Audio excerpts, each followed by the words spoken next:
Ask if you're able to record this meeting tonight. Yes, I've already started recording. Just noticed that. Thank you good very to go. much. Thanks for being here tonight. This is the July meeting of the Reston Planning and Zoning Committee. We have two applications before us tonight. I'm Rob Walker, and I'll be facilitating the meeting tonight. Looks like we have a pretty good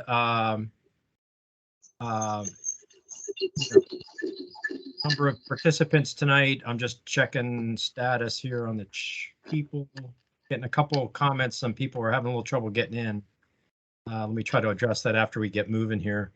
I got a last minute notice from Michelle. She's not able to be here tonight to take our meeting minutes and also update us on the status of our meeting minutes. And Jake's also, I don't believe, is here tonight. So we need to get caught up on our meeting minute approvals and eventually get them documented on our website. So that's something I'll be working with Michelle and Jake, hopefully prior to our August meeting to get that kind of rectified and get more things posted. So we're not going to approve any meeting minutes tonight until we hear back from Michelle. So we have two applications before us tonight. The first application is the Isaac Newton Square. Folks from Isaac Newton Square wanted to come and bring us an update. And there were no materials that were sent out in advance of this meeting. They just wanted to come in and kind of let us know where they are, talk about some of the future phasing. I think the last plan we saw was their public improvement plan that started to lay out the grid of streets. And so they're coming before us tonight to kind of give us a little bit of an update. So I know there's several people representing. I know Elizabeth Baker. I see Elizabeth here, Andrew Painter. I know Fred is on the phone call. So Andrew, I think I'll turn it to you first. Great. Yeah, I appreciate it, Rob. Thank you very much. And members of the committee, good evening. My name is Andrew Painter. I'm a zoning attorney at the law firm of Walsh Colucci. Hopefully everyone can hear me. I'm getting some feedback. And Rob, I don't know if you got that too. Yeah, but, let me ask everybody to mute if you're not speaking. That'll definitely take care of it. Yeah. Greg Ruff with Tri-Point Homes is here as well. He and I are going to kind of tag team it, but we do have Michael Sally from Peter Lawrence Companies here. They are the ownership entity which owns all of Isaac Newton Square. Fred Rothmeyer is with MRP Realty, and their MRP Realty is Peter Lawrence Company's chosen development partner, for the master development of the project, and of course Elizabeth Baker with Walsh Colucci. So I want to take the first part of this sort of reintroduction presentation and then turn it over to Greg just to let everybody kind of know where we're at. So Greg, do you have the ability to share your screen by any chance? I do. You want me to put the slides up? If we can, please. Yep. See what we got. Do that. Okay. We could probably maximize the screen there or put it in presentation mode.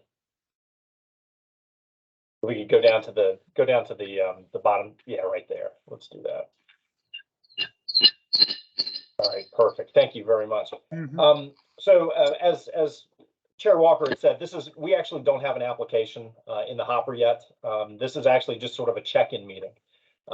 There are some members of P&Z who were around when Isaac Newton Square was originally approved by the Board of Supervisors, and there are some that are more recent members. And so, at the risk of spending too much time reintroducing this, I did want to do just sort of a reintroduction, just to reorient everyone and refresh everyone's recollection, because P&Z had a hand in the design of this, just like staff did, just like the ownership did. And we do appreciate P&Z's role in that and your leadership in this.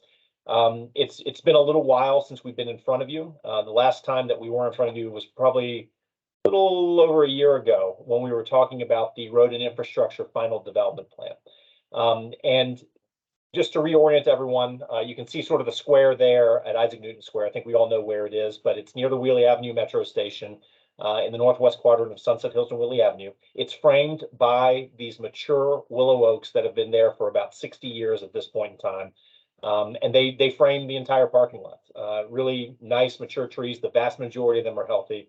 And so the ownership actually spent the better part of a decade consolidating about 66% of Isaac Newton Square, or about 32 acres of it. And in 2018, we filed a rezoning application and a conceptual development plan with the rezoning application to transform this, what is today a series of asphalt parking lots and buildings into 10 pedestrian-friendly development blocks with about 2.8 million square feet of development and 2,100 residential units. Now, in order for anything to happen on this, it's not like the buck stops at the rezoning and CDP level. Anytime that we want to build buildings or do any kind of improvements, be it roads or anything like that, you then have to file what's known as a final development plan, or an FDP. And most of the time when we're filing rezonings and CDPs to a planned development district, there is always, one or two FDPs that naturally accompanies it because people are ready to go. They want to get the shovels in the ground and get rolling. That's kind of not the way that the ownership is approaching this site. This is a very large site, and we anticipate that development will occur over a period of, a couple of decades, frankly, as the project builds out and as market conditions dictate. But the owners really want to be very methodic and careful and deliberate with who they bring on as far as a development partner, the types of quality of development and that sort of thing. So as a result, we only did a rezoning and a CDP. So now we have to go through to realize any new development, we have to go through with an FDP. And so if we can go to the next slide, Greg. So this is just sort of an order of things as they've progressed. So the first bullet point there shows that we took through the rezoning and conceptual development plan level back in October of 2019. So that's done. That included a CDP, which I'll show you shortly. It included a proffer statement that's about 65 pages long, and included other types of drawings as well. After we did that, we started working with historic preservation staff. We worked with the Park Authority and an arborist to monitor and maintain those willow oak trees. So we've been securing them, making sure that they're in healthy condition, and we're pleased to report that they are. The vast majority of them anyway. But that has been absolutely critical to us because that is the signature element of this neighborhood, this future neighborhood in this project. Then last year, we filed what we call the Phase 1 Road and Infrastructure Final Development Plan. In Fairfax County, the conceptual development plan and the rezoning is approved by the Fairfax County Board of Supervisors. The final development plan, when we're coming through for buildings and other types of improvements, when we've actually sharpened our pencils and we're ready to go, that's actually approved by the Planning Commission. And the Phase 1 Road and Infrastructure FDP started out at the top of the property. So a couple of the roads up there, and it really is just setting the future street grid for Isaac Newton Square North, what we call Center Street, a portion of Isaac Newton Square West, but also all the bioretention facilities, a lot of the streetscape elements, and that sort of thing. And the ownership is taking the lead on setting those roads. And then over time, they will spin off the individual blocks to people that they trust to do a good job and come out of the ground vertically. And so that leads us here tonight. Okay, so the FDP for the road infrastructure was completed in October of 21, so that was approved. And we're moving through right now with the site plan and public infrastructure plan and that sort of thing, the engineering things. There's no buildings approved with it or anything like that. But what's shown in yellow is where we're at this evening, which is to let you know that we are working now on a final development plan for 3 blocks, blocks W2, N1, and N3. And I'll show you a map in a second, but these are the townhouse and stacked townhouse blocks for the project. But this is going to be the first vertical integration that we have with the project, and we're very excited about it. TriPoint has been selected. TriPoint Homes has been selected as the builder for those 3 blocks. And Greg will walk you through what they're proposing for those 3 blocks. And the last bullet point on this is that we are also starting the long-range planning for the FDP for block N2, which is a multifamily block, and MRP Realty will be responsible for completing that block. And we will be back in front of you in a couple of months to show you where we're at on that. But we're just assembling our design team right now, and there's a lot of internal designs that we have to go through before we're ready to even come through for information. So we haven't yet filed anything with the county as far as the FDPs. We're here tonight just to let you know kind of where we are in the process, because again, this has been a very collaborative project over the last few years. We want to continue that collaboration and be upfront and transparent as far as like where we stand. If we can go to the next slide, Greg. So this again just sort of shows the overall layout of what was approved at the rezoning conceptual stage.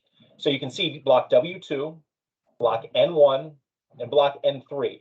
Those are the 3 blocks that TriPoint will be presenting this evening as far as where their mind is at, as far as what they're doing. And then block N2 is the one that MRP is working on right now. Okay, we can go to the next slide. One of the things that you will see here shown in yellow is, when we first started designing the neighborhood, we let the open space, the willow oak trees, the areas around the site, and the comprehensive plan's grid network really drive the layout. So you see the grid, you see the development blocks, and you see the open space. We can go to the next slide. This is a illustrative image from the FDP, the first road and infrastructure FDP that we took through last year. And critical in this were bioretention, it was the preservation of the willow oaks, but now you can see we are setting where the blocks are going to be and the grid, so that vertical construction can come out on the other development blocks. So again, ownership is taking responsibility for these common infrastructure amenities, and that was the FDP we received approval for last year. We can go to the next slide. Willow oak tree preservation, as I mentioned, is absolutely critical. The Willow Oak Park ties all of these spaces together, all these different blocks together. It's a variable width park that will be activated with different nodes and public art and moments and furniture and that sort of thing. Go to the next slide. Nature's Edge Park. This surrounds the blocks we're talking about tonight on the north and west. It is a linear park that incorporates passive and active recreational opportunities. Up on the top, you can see a playground, which sort of connects blocks W2 and N1. This is now going to be coming out of the ground with this proposal. And then you can also see on the bottom part, a sport court and dog park that were approved with the original CDP that's going to be coming through. But key with this are the views to the golf course to the west. They're spectacular, and we want the public to be able to enjoy them when they visit Isaac Newton Square. We can go to the next slide. Biofiltration and stormwater retention was a major issue with this application. We didn't want to just bury it all underground. We actually wanted to use it to our advantage and use it as a way to educate the public. So you can see, especially if you look at block W2, Greg, if your cursor can move over that. If you look at block W2, we actually wanted to channel the stormwater into the middle of that and not just have another road and asphalt running right through the middle of it. You can go to the next slide. And this is a sort of a composite image of Willow Oak Park. I think the thing I want to emphasize here is it's really light imprint design. We have to work with the park authority on the specific design elements, but we wanted to have floating boardwalk systems rather than just concrete sidewalks that are going to have impacts on the critical root zones for these trees. If we can go to the next slide. And again, pictures of Nature's Edge Park. We can go to the next slide. It's kind of a sort of a repeat. In the CDP, there are preliminary development tabulations for each block. It has the target residential, target commercial, target hospitality, minimum, maximum building heights, that sort of thing. So I just want to show this to let you know that there's this type of level of detail. We can go to the next slide. This is the concept, the CDP for the project. It sets forth the building zones, the sort of the building envelopes, and again the uses, and again maximum, minimum building heights. We go to the next slide. I wanted to throw this in because we did negotiate with staff quite a bit about the overall approach to this. So we are looking in both images from the north, looking towards the south, towards the Wheeling Avenue Metro Rail Station, where Reston Station is. And this is always it's always been contemplated as a quieter, more contemplative residential community that supports the locally serving office and retail uses that are closer to the Metro Rail Station, where there's a stronger market for it. So I wanted to show this here, just to show that growth and gradual increase in density as you approach the WNOD trail. But take a look at those townhouse block layouts as well, and how they relate to the open space, the playground, the Willow Oak Park, and the Nature's Edge Park too. We had to work with staff to demonstrate how townhouses and stacked townhomes could work in this kind of an environment. We can go to the next slide. Streetscape activation was absolutely critical with staff. there are different zones and colors around each block. And so for the publicly facing areas along the park and along the streets, they want to have some stoops, front doors, porches, balconies. They don't want to look at the rears of the units. That should not be the predominant feature as you're walking around this neighborhood. Sure, you might be able to see into an alley, but the vast majority of your views really need to be focused on the street level, and there needs to be sort of that streetscape activation. And so if you take a look at W2, for example, you know, it's and in one, these are surrounded on four sides by the fronts of buildings. And so we really have paid strong attention to that, or at least demanded that TriPoint as the contract purchaser and the builder here pay strong attention to that. If we can go to the next slide. As I mentioned, there are 65 whatever pages of proffers addressing everything from the street grid to the architecture, maximum minimum building heights. Anytime that we ask a builder to come and come into Isaac Newton Square, that builder needs to adhere to not only the persnickety, very detail-oriented things that we care about as owners, but they need to look at the proffers. They need to look at the conceptual development plan, because there are a series of things spelled out, and they're very detailed. And so this gives sort of an example of the types of things that you'll find in there. If we can go to the next slide. Okay, so now I'm going to transition to what we're talking about this evening, which really is the townhomes and stacked townhomes. I mentioned a second ago, very detail-oriented owners on things. This is a legacy project for them. It's a legacy project for Reston, to be honest.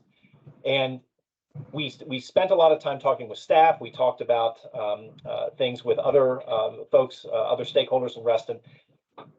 When we started interviewing and selecting people to move forward with the development of this, we wanted to set forth some parameters that they had to adhere to and work within.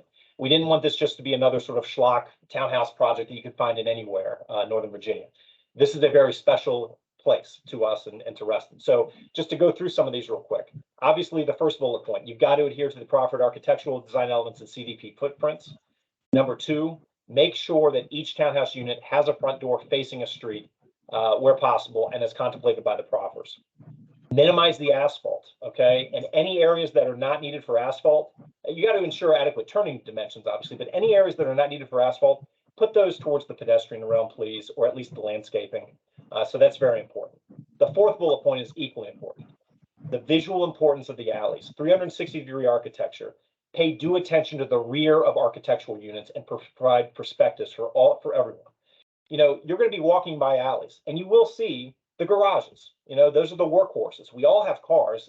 Try as we may to get rid of them, but they are there. And so if you're going to have them there, you need to make sure that things are designed well and that's as attractive and functional as possible. So spend a lot of time, due time to that. The fifth bullet point, confirm the interior block dimensions to permit adequate separation and sunlight from vegetation. Oftentimes when we're designing things, you know, we're really not thinking about, you know, 2 years, 3 years, 5 years down the line and what inadequate sunlight and water are going to do to plant material and things like that. So we brought our landscape architect on from the beginning to make sure that when we're designing these, the dimensions, how the sun's positioned on the north-south axis, that it all works. The fifth one is equally important. Provide Reston-like architecture that provides sufficient visual cohesiveness between blocks. Reston was novel at its start for its different types of architecture that it used. We want to be the same here. Now we need to meet market, but there's other things we can do than what other people are building in the marketplace today. And so I think what you'll see tonight looks different than what we've thus far seen, and we're very proud of that. The next bullet point, ensure streetscape elements and plantings are consistent between blocks. As I mentioned, this is 32 acres. This is going to build out over a period of years. And we can't just have, you know, metal benches here, wooden benches there, acorn streetlights here, modern streetlights there. It needs to be consistent. Our proffers spell that out, and we're demanding that as well as the owner. Ensure building sustainability and energy efficient benefits. TriPoint can speak to that, as well as EV charging infrastructure. Ensure the garage layout provides sufficient area for trash and recycling cans. Address how the units will be parked. And very important, not the sexiest topic, but please address how the HVAC condenser units are going to be shielded at the street level. I mean, there's just people that don't ever pay attention to that at all. And so we've asked that TriPoint really focus on that. Let's go to the next slide. So as I mentioned, this is the layout from the approved CDP. Okay, so now we are refining the design. We're putting pen to paper. We're really sharpening our pencils and making sure things can actually fit. Okay, so this is what was approved with the CDP, and then what you're going to see tonight is what Tri Points is proposing. So, Greg, we can go to the next slide. Practically identical. There are some things from a fire marshal perspective we have to do, from a turnaround, turning radius thing that we have to do, and things like that. But you'll see how this looks with perspective images. So we can go to the next slide. So this is block N3, and N3 is the smallest of all the development blocks. When we were taking this through the CDP, we wanted this to be a multifamily building, but actually a preference for independent living, assisted living, or continuing care facility. We've been out to market for about 2 years on this now, and there's a couple things that we've noticed. Number one, the status of assisted living and continuing care facilities post-pandemic it's not in a good place at all. And you know, we can give several examples of people that have left us at the altar as far as, you know, purchasing the property and building here, but they're not. There's either a glut on the market and/or it's just not something that people are responding to in the marketplace. The small size of this lot is, we found to be, it has a deleterious impact on what we can do. If you look at the bottom right-hand corner where there's kind of an angle, it's at the intersection of Wheelie Avenue and Isaac Newton Square North. There's actually a large stormwater or large electric fault there and lots of utilities. And look how close the building is to Wheelie Avenue. Staff during the zoning process tried to push us back because they wanted 2 rows of trees, one between the sidewalk and Wheelie and one between the building and the sidewalk. We actually resisted just a little bit, but what we're finding now is you can't always build what you want to build, and you got to push it back maybe just a little bit. So there's that pinch point. It's a small size of the lot. There's economies of scale when you're working with a small size of the lot, not the least of which is the fact that we have to provide below grade parking or structured parking. And that is, it just doesn't pencil out on a block of this size. One person who is on P&Z, whose name I will not say, whispered in my ear once we got the zoning approved, and he said, just because you received approval to build 2,100 units doesn't mean you have to build 2,100 units. And so this is one of the blocks where we found out we just can't build as many units. And sometimes that happens. So instead of doing multifamily building for up to 175 units, we're really looking at about 24 units in a stacked townhouse formation and moving it away from Wheelie Avenue. If we can go to the next slide. And so that's kind of what it looks like. When push comes to shove, we just can't build everything that we got approved for there. At this point, I'm going to turn it over to Greg. I'm going to stop yapping at everyone, but hopefully that gives an introduction as to how we got to where we are tonight and tease it up well for what you're going to see. So, Greg. Thanks, Andrew. Hello, everyone. Greg Ruff, Tri Point Homes. I'll just move through some slides. As Andrew mentioned, we have not submitted the FDP, obviously, yet for these 3 land bases. We're working on that right now with the engineers and the landscape architects and architects. The intention is for us to submit the FDPs in the next couple of months, and then at that point we'll come back to you. But tonight we just wanted to come and give you an overview of our architecture, the landscape rendered perspectives that we've put together. Land Design has been working with us on this, and see if you had any specific questions or concerns so we could be better prepared when we come back to meet with you the next time. So as Andrew mentioned, the CDP was approved a couple years ago. I'm sure everyone remembers that. It's a very impressive placemaking document full of sheets and renderings showing how this new project will come along, and it creates a very specific vision for what this project will look like.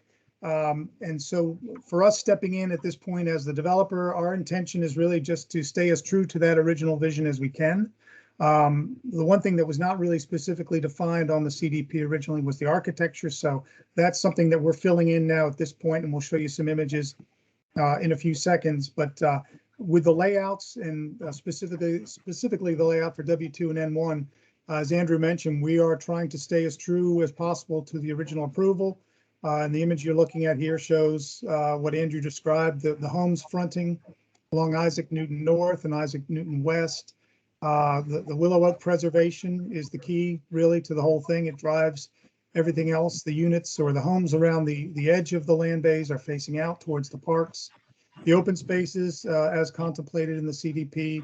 And then the internal areas are treated with this very attractive muse condition with pedestrian walkways across the alleys to create more of a pedestrian friendly environment in the alleys. And we've got some images I'll show you in a little while that shows how we proposed to treat the alleys and give it a nice, clean, attractive appearance.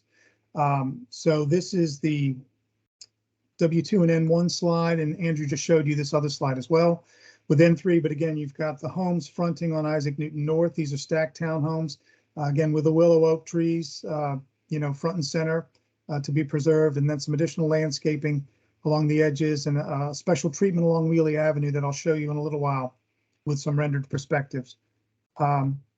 The architecture. So we have retained an award-winning architecture firm called Rust Orling. Maybe you're familiar with them, and asked them to design new townhomes specific for this project. They started by doing sort of a tour of other architecture in Reston, both in the old Reston area as well as some of the newer sections of Reston closer to the metro. And so they've tried to come up with a design that incorporates some of the elements from both the old Reston communities down near Lake Anne specifically, and then some of the newer Reston projects, and incorporate some of the elements from both and create something that's new and really takes it to the next level. I think they've succeeded in doing that. So this image you see here up on the right, top right, you see a key plan that shows you where we are. This is looking down Center Street at the southeast corner of N parcel or Land Bay N1 looking north. And this is the architecture for the 2/2s or the stacked townhomes that you see here. We've got a side entrance on the units that side up to Center Street to create some street level activation. We got terraces on the upper levels. So it's, I think, very attractive. They've mixed up the colors and the bricks. Unfortunately, our architect cannot be with us tonight. He's on vacation, but when we come back to you during the FDP process, he'll be with us and we can get into a detailed discussion of the architecture at that time. But tonight, I just wanted to show you the initial drawings that they've come back to us with. This is looking at the key, again, block N1, looking from Center Street to the west across the Muse area in between these two buildings. This is a townhouse building on the left, a stacked townhouse building on the right. But again, you've got the side entry condition here to sort of activate the streetscape. Very attractive Muse running in between them. And that Muse takes people, pedestrians through over to the Nature's Edge Park at the far west end of the project. And this last image here is down in block W2, looking south through the Muse area in that direction. And you've got the single walkway running through with a lot of nice landscaping on both sides. And these are two stacked townhome buildings facing across the Muse towards each other. So since our architect couldn't be here tonight, he put together some precedent images that shows specifically where they drew some of these elements from the other communities in Reston. So this first one, this is a building in the south end of W2. This is our building, this large image in the middle. This is the units that townhome units fronting on Isaac Newton West at the south end of Land Bay W2. And so they pulled some of the elements from Reston Station, EYA's project, the rooftop terraces, provide outdoor terraces and reduce the overall perceived building height along the front here. And then some of the other elements from Old Reston they pulled with large bay windows or bays with large windows and balconies to activate the public facing elevations. And that's the plaza at Lake Anne in the bottom right image. Here's some more precedent images. This is the view of the Muse in W2 that I just showed, the stacked townhome units facing each other. We've got detailed brick and cast stone. They pulled from other historic Reston architecture. This is Lake Anne again. And this is Midline, I believe, the townhomes at Midline with some more contemporary paneling, metal railings and canopies, which are the more contemporary homes that were built out there. They drew those elements into the architecture. And then at the bottom left, we've got Valley and Park homes down at the bottom, the rich and deep material colors that they've pulled from some of those other projects and they feel would be appropriate in this location, as well as Reston Station. I think they've drawn from some of the elements found at Reston Station in terms of the material colors. This next slide shows, again, this is the stacked townhomes at Land Bay N1. Flat roofs and large glazing, similar to Hickory Cluster, which is the image down at the bottom right, give a contemporary appearance. and blend with the future neighboring multifamily buildings. And this would be Land Bay N2, which has not been designed yet, but it'll be a multifamily building. So with the architecture in this building, they're trying to make sure it meshes with the future multifamily building to come over at N2. So the next set of slides were prepared by Land Design, and they're intended to sort of bring to life those images that you saw on the CDP a few years ago, and now introduce the architecture and give you the full picture of what the streetscape will look like. Again, the key plan shows you where this perspective is taken from. This is towards the south end of Land Bay W2, looking up the streetscape. This is the Willow Oak Park on the right-hand side, the existing trees to remain. Looking up the street over the boardwalk towards the Nature's Edge Park, which sits in the corner here in between the two land bays. This next image shows you Nature's Edge Park from this perspective here in between the two land bays. The playground equipment colors are still up for discussion. We just picked these and put them in, but we haven't settled on any specific playground equipment colors or the material on the surface. Here's another view of the park, Nature's Edge Park, looking across from the northwest across the park towards Land Bay N1. You can see the townhomes over here fronting onto the park. And then these are the the stacked townhomes that front along Isaac Newton North. This is now on Isaac Newton North in this perspective here, looking towards the park. With the stacked townhomes on the right-hand side here. And now pulling back further, heading towards Wheelie Avenue, the stacked townhomes on the right-hand side, looking still towards the Nature's Edge Park at the corner. And now we're out on Wheelie Avenue. This is the trail running down. We've asked Land Design to create a nice little mini plaza here out on the corner to create a focal point and a place for people to come together. And there's a little seating wall and a little plaza here with some additional seating and a soft edge here with some landscaping. These are the stacked townhomes that would be in Land Bay N3. Got a little bike repair station here. But this is just intended to be a place where people who are walking or biking down Wheelie Avenue can pull in and have a rest and grab a water and perhaps decide to come on into the project and walk the boardwalk. And we want this to be a space where people come together and the outside world is sort of invited to come in to the project and be included in what's going on in the project. So we think this is a real neat space and we're excited about this design. And this is down Wheelie to the north a little bit, looking back towards Isaac Newton North. That's the little space in the plaza that we were just looking at. Stacked townhomes on the right. Just a nice lawn area with some additional landscaping on the right-hand side. We think it's very attractive and will be a real upgrade to this area.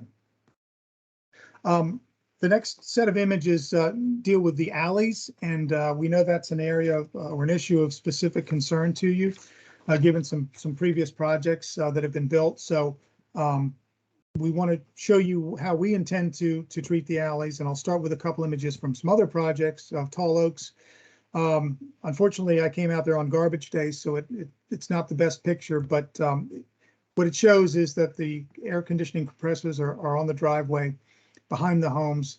There's no landscaping. There's nothing green happening in the alleys there. This next image is from Midline, same thing.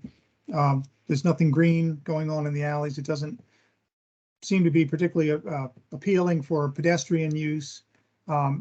This is an image that shows what we would like to try and emulate in the design of our alleys. This is a project built in Bethesda by EYA, Montgomery Row. And here they did some things that really create a nice, clean, attractive appearance that makes the alley look a lot more pedestrian friendly than say this. It's much more inviting to people walking through, and really the landscaping does a lot to contribute to that. So what they've done, they've got concrete aprons, raised concrete islands with landscaping, nice shrubs, nice large shrubs, some grasses. They screen the utilities that are on the rear of the homes, and they also just add some nice color back in the alleys that I think really just are a real enhancement. So this is how we intend to treat our alleys. So with that in mind, this next image shows how that would look rendered up. And this is looking at the south end of Land Bay W2, looking west across the alley. Here's those. Here are the raised islands with concrete curb, concrete aprons, nice large shrubs to block the view of the electric meters and the gas meters on the backs. Over on this side, we've created a small landscape panel. I believe that's about 4 feet wide behind the curb, between the curb and the sidewalk. And we've moved the sidewalk back to behind the landscape panel, and that continues on all the way down the alley. We've got nice raised pedestrian crosswalks across the alley. So in combination, this I think creates a much more pedestrian friendly environment. It makes the alleys more of a pedestrian zone and less of a vehicular zone. And that's our intention as we design the alleys here. So this is W2. This is the next view, which is also in W2, looking north down the alley along this view here. These are townhomes on the right-hand side. These are stacked townhomes on the left-hand side. This is in Land Bay N1, looking west across the alley. These are stacked townhomes on the left-hand side. Townhomes on the right, unfortunately, these are in the shade, so you can't see them as well, but they look dynamite, trust me. This is parcel or Land Bay N3. In N3, we actually have the opportunity to do full-length driveways. So that gives us an opportunity to do nice long landscape strips in between the driveways. The compressors will be on the roofs of the homes, so that gives us really just a nice large space to do lots of plantings in between the driveways.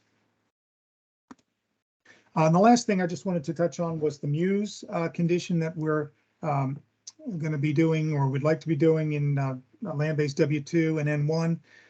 And I just put these images out because this is a project you're familiar with, Midline, where I think they very effectively showed a Muse condition that works very nicely in this urban setting. These are actually, I think, 6-story apartment buildings or 6-story multifamily buildings across from 4-story townhomes. And it works very nice, plenty of air, plenty of sunlight. Feels very nice walking through this space. And this is another shot of the same Muse, I think, from the other direction looking back. And then actually at Midline, they have 2 separate Muse areas, and this is the other one. And I believe it's a 7-story multifamily building across from a 4-story townhome building, and it works very nicely. So this is the Muse condition for W2 with the 2 stacked townhome buildings facing across the Muse with the central sidewalk and ample landscaping on both sides. So that's a quick overview of our plans as they stand. And at this point, we would just, again, we're looking forward to coming back and meeting with you probably in a few months once we've submitted the FDP or getting close to that point. But if you have any questions or comments on what we're showing tonight, we'd love to hear them. Yeah. Well, thank you, Greg. Thank you, Andrew. That was a nice presentation, and we appreciate that update. Greg, just quick question, just on that last point you were making with the Muse. Mm-hmm. Were you able to tell us the sense of scale, the dimension between your units that you're showing here in this graphic versus the ones you showed at Midline, for example? Yeah, Midline, I pasted off. Their separation is 37 to 40 feet. I think one of the Muse is, one of the buildings is a little bit further apart than the other one, but 37 to 40 is their spacing, and we're a little below that, maybe 36 to 38, but we're comparable. And they've got, again, a 7-story multifamily building across from a 4-story, where we're 4-story across from a 4-story. So I think we're very comparable. Okay, thanks for that clarification. Sure. Mm-hmm. Listen, we're going to open it up for some just comments. If you can raise your hand in the chat, please do. Otherwise, I'll make sure I get you one way or another. Tammy, you want to start us off? Yes, please. This is crazy audio. Anyway, I'm confused.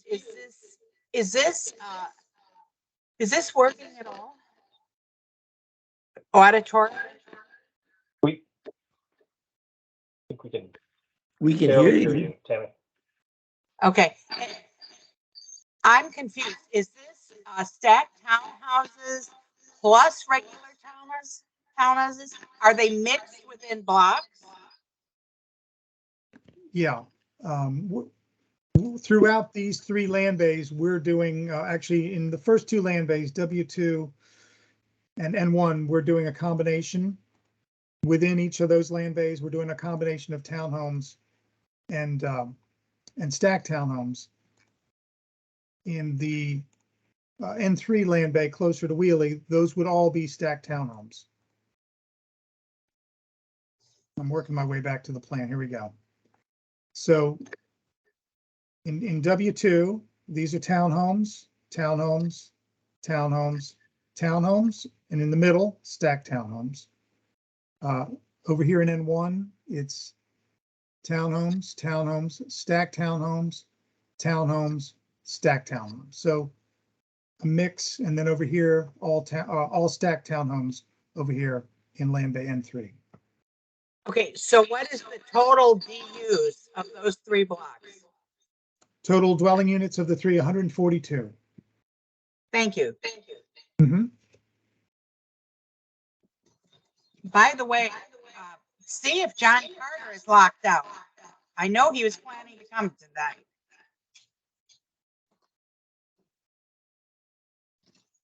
Yeah, I haven't seen any notification from John. Okay. Yeah, hey Tammy, one thing you might want to check if you're logged in twice is why your audio might be sounding the way it is, but you may want to check that. Let's go to Bill Penniman. Thank you. Andrew et al. A few things, and I guess this is more comments than questions, but when you do address electric vehicle charging, I assume or I hope that you will have at least EV readiness. In other words, the infrastructure for the tenant to simply add a charger, but have the infrastructure already in place. It's cheap to do, but it's very important to make EV expansion possible. On energy efficiency, that is something that I'll be very attentive to. You have the opportunity to build better than usual, more energy efficient units here, which will save the people money over time. So I hope you will exceed the full 2021 IECC and other high-level standards. You mentioned air conditioning. I hope you meant heat pumps, that you'll have heat pumps in an all-electric units. It'll save, again, heat pumps are 3 times as efficient as resistance heat and even more efficient than a gas heat. It's safe, it's clean, and I urge you to pursue that. Overall, it looks very attractive. One thing I would just note that across from N3, across Wheelie Avenue, you're very close to a potential entry point over RA, just below, just to the west, I'm sorry, just to the north of Willow, the apartments across from you. And I urge you to work with RA to create a pathway so that all your residents can easily access Lake Fairfax Park. There's an easy connection there. I've walked it. I've discussed it with RA. Somebody just needs to help them with the money, and it wouldn't be much to make that possible. But overall, it looks very attractive. And if I have any other questions, I'll shoot them to you, Andrew. Thank you. Thank you. Thanks, Bill. Thanks, Bill. How about Mike Jennings? Thanks, Rob. I don't have any questions. I just general comment that I think this looks very nice, looks great. I very much appreciate the effort gone into look around at what else is in the community, especially the older original designs, and try to incorporate that. I think you've done a nice job, lots of articulation, different colors, different materials and, you know, the parks and everything just seem to integrate very well from what we've seen here. So I appreciate what probably is extra effort to come to this and bring this to this very important part of Reston. So that's all I want to do is make a comment. Thank you. Thanks, Mike. I don't have any other committee members with their hands raised, but if anybody else has any comment from the committee, please speak up. Yes, this is this is Dick Kennedy. Thank you. Somehow I had my hand to raise and then it disappeared when something changed here.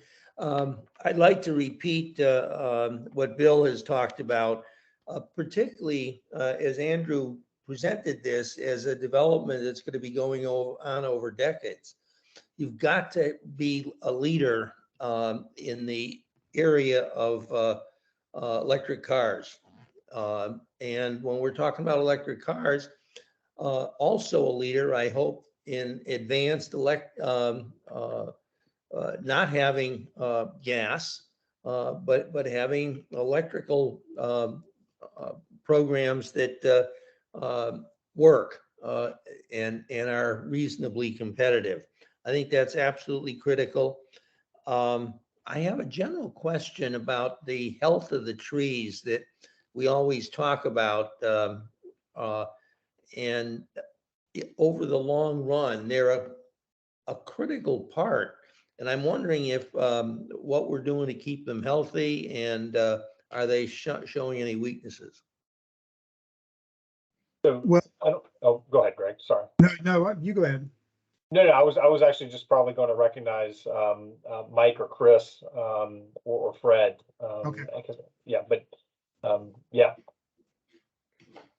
Well, I would just say that you know, we've walked the trees and looked at all of them recently with the urban forester, or someone from UFMD, and you know, as we go forward into the FDP process and beyond, obviously there'll be a lot of work and attention that goes into documenting the condition of the trees and taking steps to make sure, you know, they're not affected by the construction and so forth. So that's very much a part of the process moving forward. Is anyone looking after them in terms of trimming and added treatments of positive things to in their growth? Yeah, Fred Rothmeyer. I don't know. If Yeah, you're this is available. Frederick Rothmeyer. Yes, so the ownership has engaged with a arborist on a program and with a tree company, and is spending a good bit of money treating these trees. There was one tree that was split. That tree has been mended, so I think I'm not entirely sure if they clamped the tree back together such that it doesn't have a hollow where rot can further set in. So yes, we're taking the actions needed to make sure that these trees are in top condition. Well, that's good to hear. Thank you. The other thing,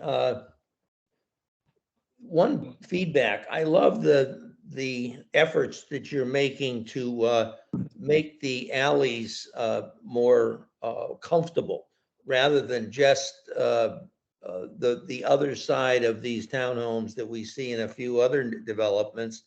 And I'm sure there's a little cost that you've got to give to that. So there's going to be pressure on that, but that does leave some very nice points. By the way, this sounds may sound foolish, but the stacked townhomes, they all have garages, right? Yes, that's correct. Okay.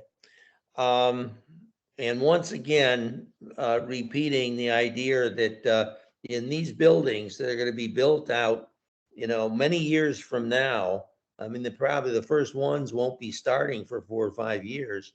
We're going to be critically at critical points with climate change. Switching to one last point here.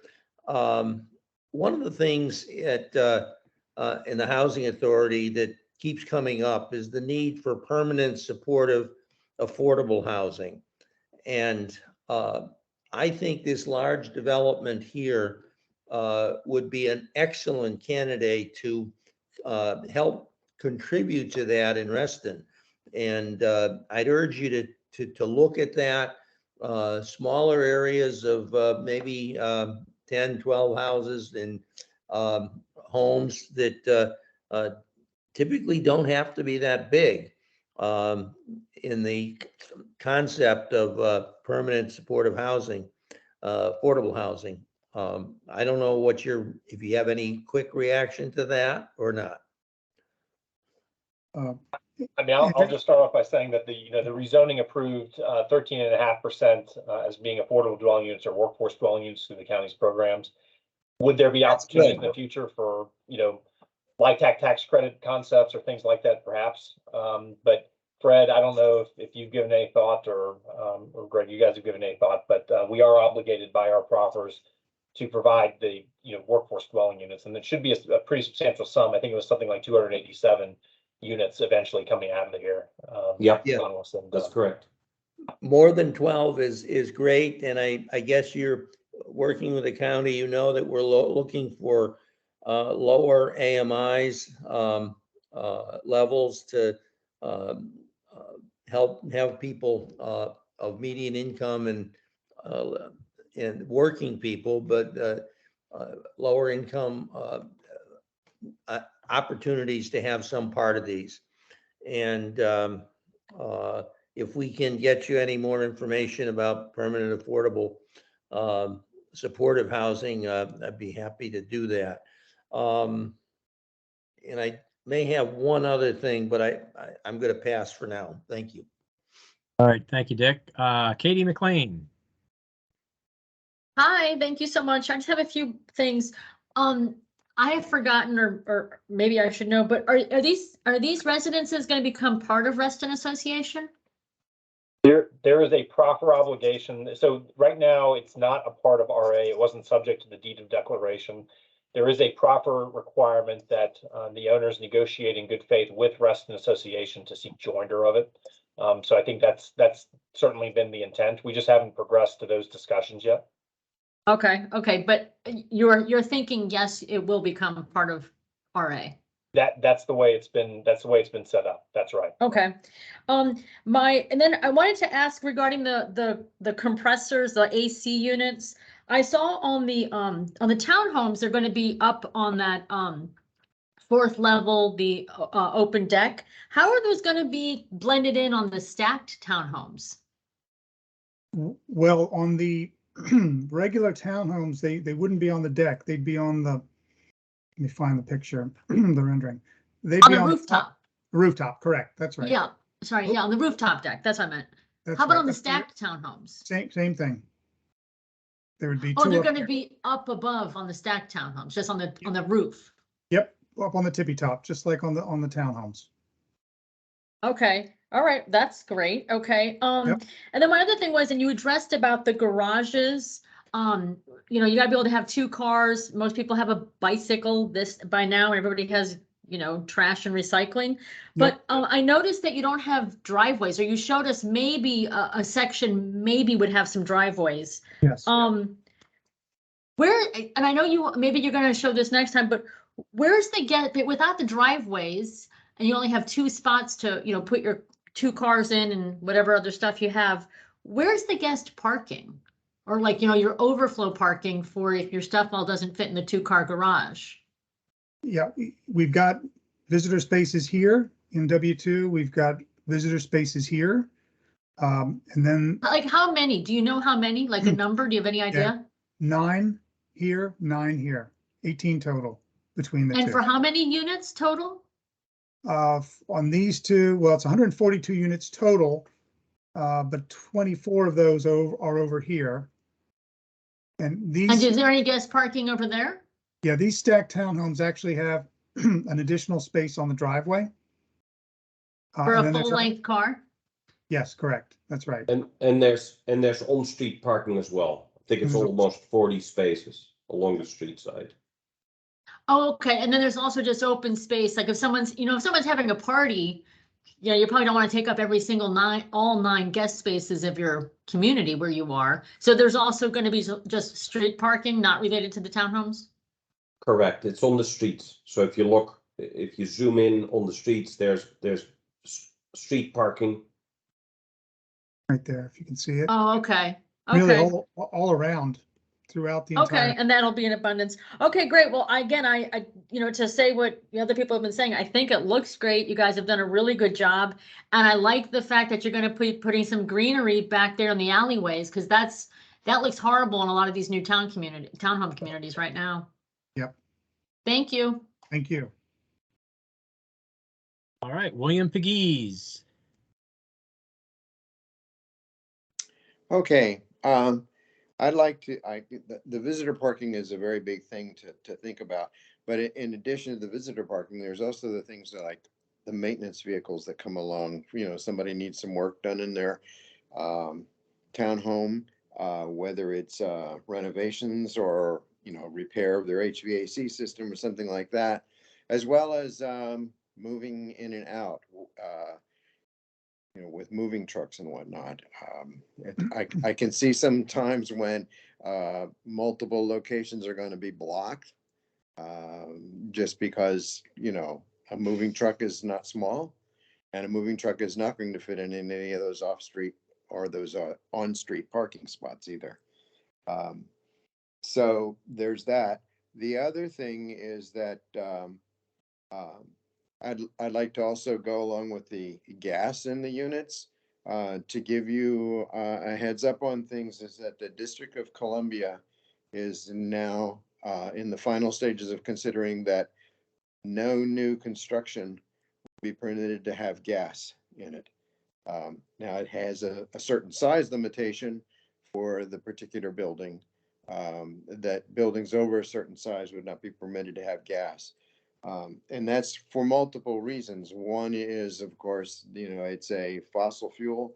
And the other is that what they're discovering is that gas in the houses have leaks naturally that you cannot overcome. And even your new appliances will all actually essentially gas the individuals. It's a health hazard. These are things that are only very, very new and understood.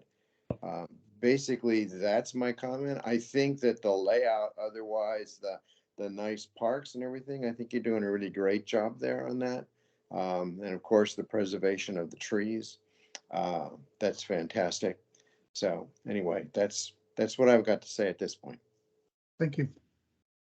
All right, thanks, William. I've got John Kay wanted to make a comment, and then I think, you know, we're an hour into this, and love to kind of wrap this up. I see there might be one external comment to be made, but we need to go on to the next applicant. So John, go ahead. I agree with the comments I've heard so far from my partners here, and just wanted to also say I feel like we need to spend a little bit more time on the landscape architecture up on Wheelie.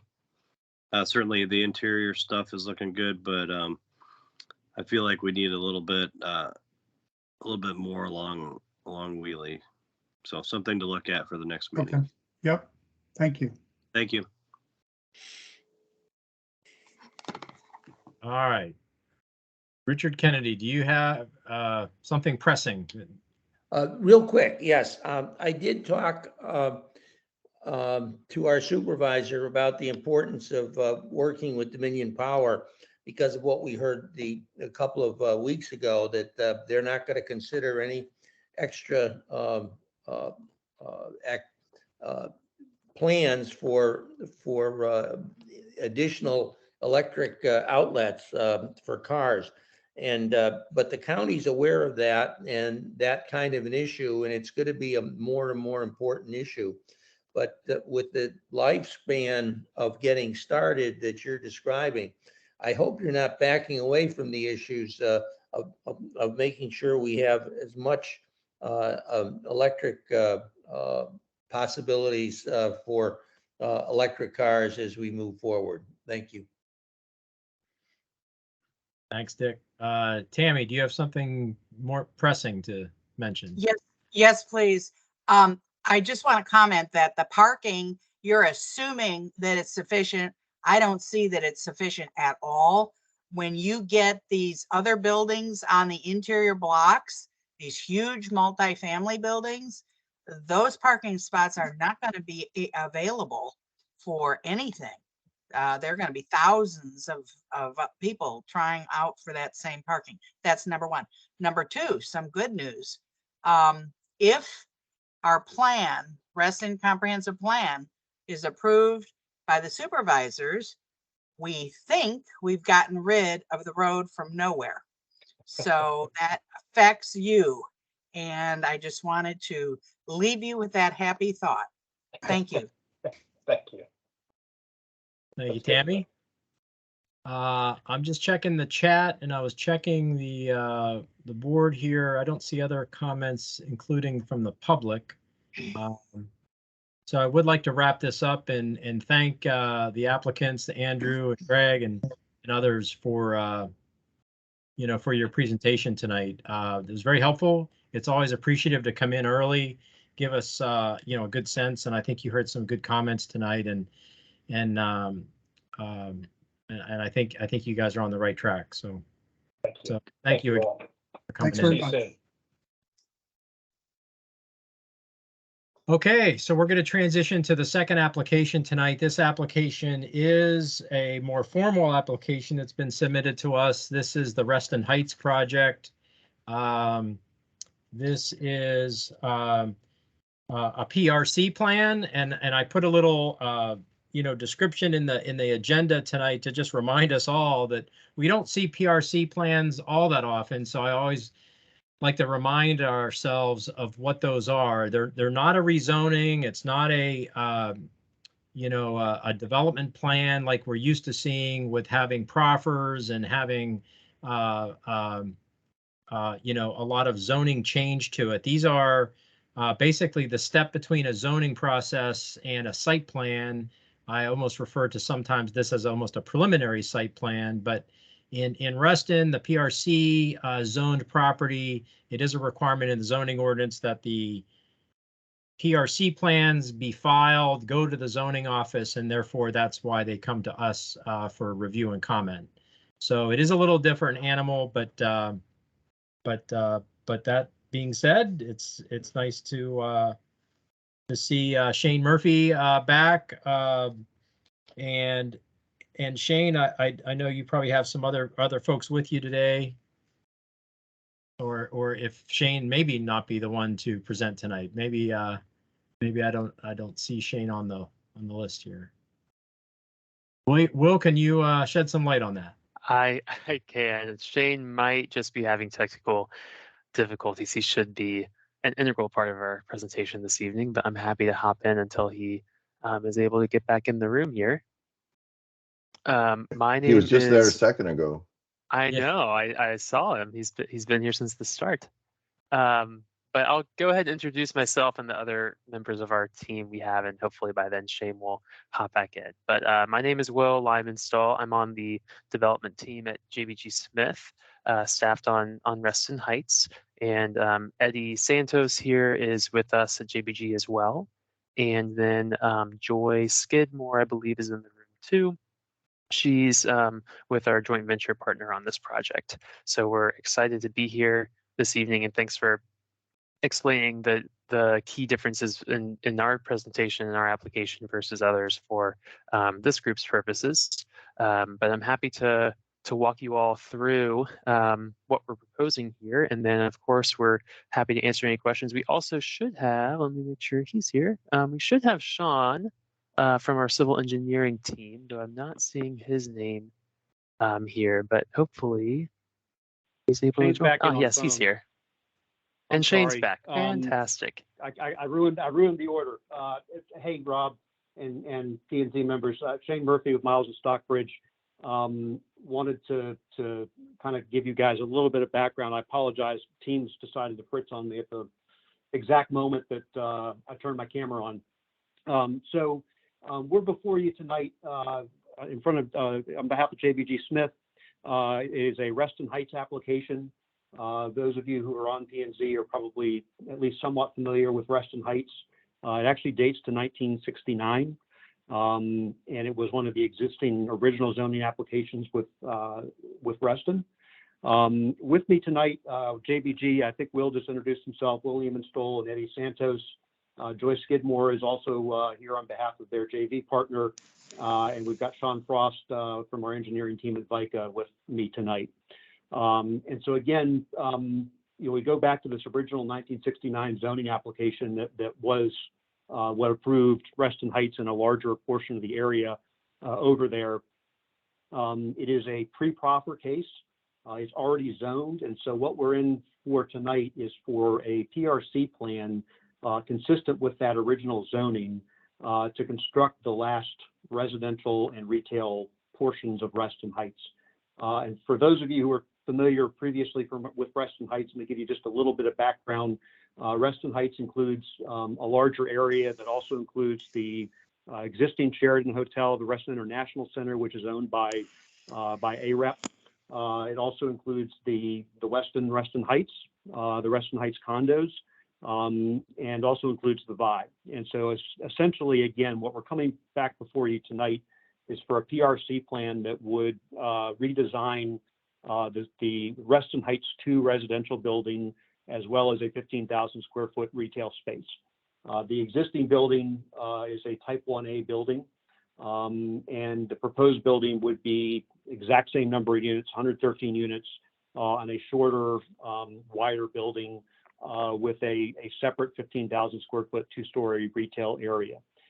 We've been working on this for a little bit of time. There's been a little bit of a time lapse between the time we were last at P&Z and now. It was almost exactly 2 years ago that we were before P&Z. Was not actually issues with P&Z. We just had a lot of agreements to work out with AREP and some of the other owners on the Reston Heights site. That took a little bit of time for us to just kind of plow through those. And so we've now resubmitted to staff. And before we got too far down that road, we wanted to make sure that we had reached out to the Reston P&Z committee to kind of give you an overview of the project. We know there's a lot of new members here who may not have seen the previous iterations, which look slightly different based on some input from P&Z and from staff. To answer one question that I know will come up, this is actually already a member of the Reston Association covenants. So we are planning to go to the Reston Association Design Review Board in the fall. We will make the proper notifications at that time, but we will have a kind of an early meeting with DRB to have those discussions. And from here, I think I'm going to kick it over to Will and hopefully try to get back onto the Teams chat. But certainly once Will's had a chance to go through things, we're happy to entertain any questions or comments that folks might have. Will? Yep. Let me just pull up. I just picked a couple different pages from our submission package that I think you all should have received to go through tonight. But as many of you probably know, hopefully all of you know, this is exactly the site that we're talking about right here in the Reston Heights neighborhood. So you can see Sunrise Valley Drive right along here, Dulles Toll Road to the north, and then we've got the VI right here, the Virginia Spine Institute and the Reston International Center here. And this is the overall PRC plan that we are proposing. So building C would be that residential 113 unit residential building, and the building C over here would be the retail portion of that, just under 15,000 square feet. So we would, I know that this was a point that was made clear to us that we, the community really wanted a lot more vibrancy to Road A. So we created this pedestrian plaza here that would have some outdoor seating, some trees, and other amenities that hopefully would be activated by the retail in building C here. This parking is largely underneath the building, and it has a screen wall that you'll see in some of the renderings and images that the only entrance to this parking is through the existing garage D over here. So it's not something that would be accessed from Road B here or even visible as parking because of that screen wall. And we've got an amenity deck with a pool above a large portion of it, which has some green roof associated with it, as do the private terraces over here. And just to reiterate, this is, again, just a reconfiguration of an already approved plan. So on the left here, you can see the building C as it was previously approved, and the footprint with the deviation here is largely similar from a footprint perspective. But this one was a taller version of that building and had more parking, more structured parking on the road B side of it. You also notice that the different direction in which this pedestrian connection to Reston Parkway goes. This was turned this way because I believe it's the Edmund across Reston Parkway has been built on the other side, and it looks like this would be a better connection to ultimately get residents and others to the metro station down that way. Sean, do you want to talk through the stormwater management plan here? I'm happy if you need another page from the plan, just let me know. I've got it open too.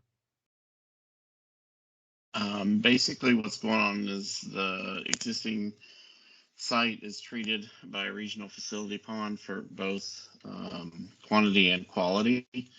We are augmenting that with some further bioretention planters that capture the area shown in green of the roof to achieve the requirements for stormwater management. Yeah, essentially the plan is already, the stormwater is already agreed upon how it will be managed by offsite improvements, and there is just a small increase to the impervious area that we are managing through low impact development mechanisms. Correct. And this is the overall open space on the site, and I share this just to show this is for not just the phase we're talking about tonight here, building C, but for all of Reston Heights. And when you compare it to the previous version, it's largely unchanged. Again, with this being the key difference. And these are renderings. So on the left, you're looking at the residential building from Road A. So you can see the main entrance to those apartments, and that apartment building would be right at this side of I think this is the southern end of the building. And then down here, you can see that retail building, which is important for not just activating this space, but also screening the large garage D, which exists on site today. And then you've got Reston International Center over here. And then this is looking from the other way. So you can see that the screen wall shields that parking from being visible from this road B as well as Reston Parkway.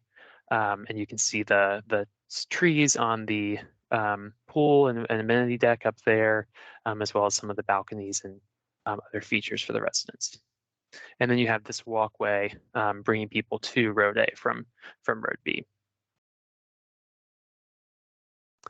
Here's some of the building elevations in this proposal. So you can see some of the materials per our site plan conditions. There's no EFS being used here.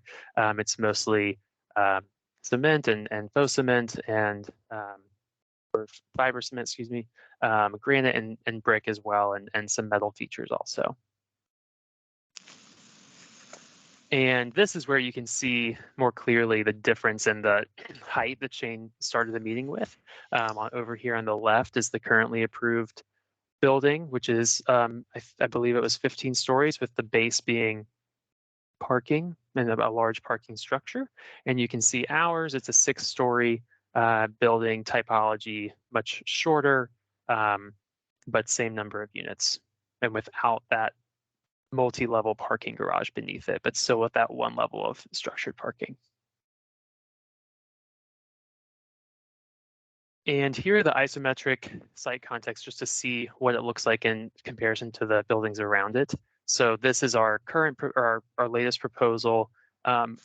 We think it fits much better with the buildings around it. Obviously, the Reston International Center sticks out a little bit more, but this building at 6 stories fits really nicely with the VI and the garages nearby.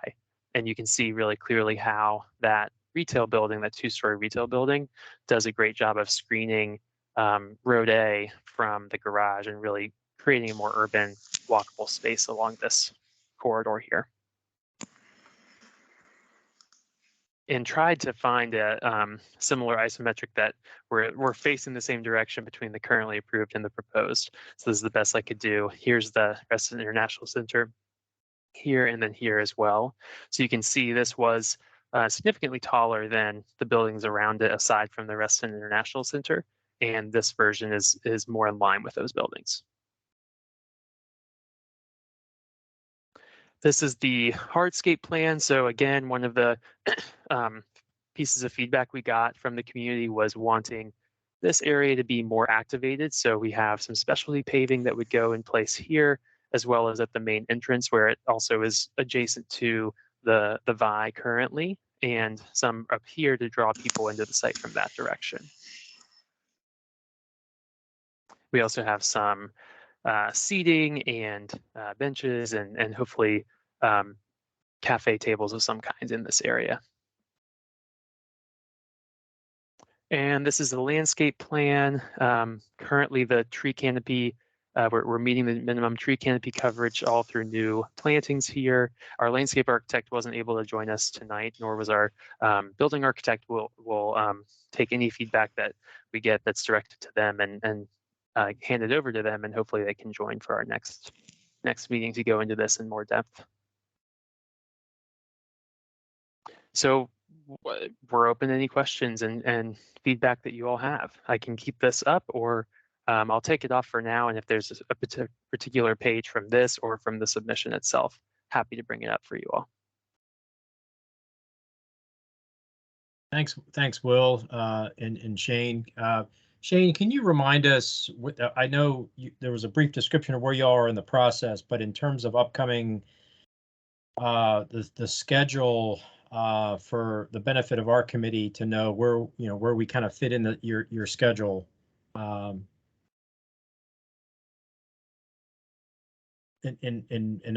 other words, when you're looking for a vote from this committee.